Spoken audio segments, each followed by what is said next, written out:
Hi, good morning.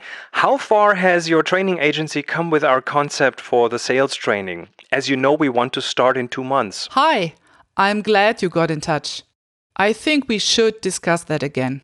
We are not quite happy with the specifications for the 3-day training course. I am sure there's a better way to do it. What exactly do you mean by a better way? I mean, more diversity, more spontaneity, more individuality. We could treat your seminar participants as if they were customers. Nowadays, everything is customized and individualized. Entertainment, mobility, shoes and cars.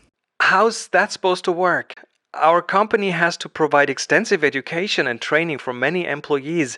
The standard programs ensure that everyone acquires the necessary knowledge for their function. Exactly.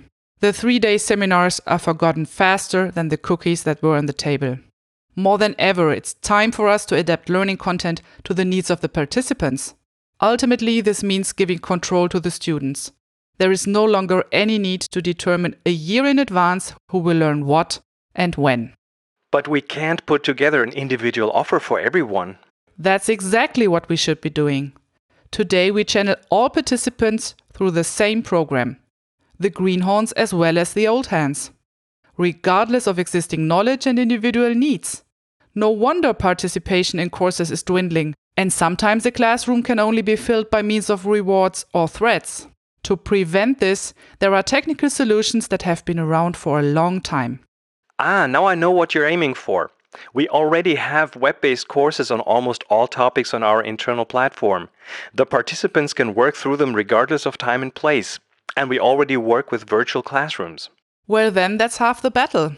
If we can now reliably bring all participants of a target group to the same level of knowledge before we meet for a face-to-face seminar, we'll be on the right track. It's a waste of time and money if you only hear the same old thing and learn nothing new. An adaptive learning concept offers so much more freedom. I've heard about this adaptive approach at various educational fairs. However, we have not really dealt with it before. I'd like to learn more. In principle, the users are automatically guided through the topic. Based on their input, the content is then reassembled individually. In other words, if 10 learners with different prior knowledge work through the same lesson, the subject will be presented to each one of them a little differently. I'm afraid that our participants won't be so keen on that. They are already complaining that they're spending too much time in front of screens. They value the interaction with colleagues outside the company more than learning lessons in a quiet little room. Then that's what we should take into account in the training concept.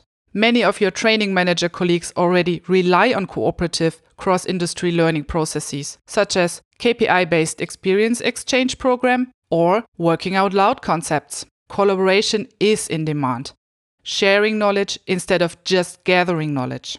Oh my goodness, you're bombarding me with buzzwords. First individually, then collaboratively. Which is it then? We should focus on diversity, not either or. On the use of digital media, as well as competencies that differentiate humans from machines, like creativity or empathy. And here's another set of buzzwords: blended learning. Well, that's not really new, is it? That dates back to the 80s. Today, everyone's talking about innovative training concepts, but no one is talking about how to bridge the gap between digitization, technology, and social issues. That's what we are here for. I'm glad that we talked about the project again. Let's build this bridge together. What do you say? Well, I'm looking forward to your training concept. You're right, it would be a shame if we didn't commit to more successful training programs. So, I'm in.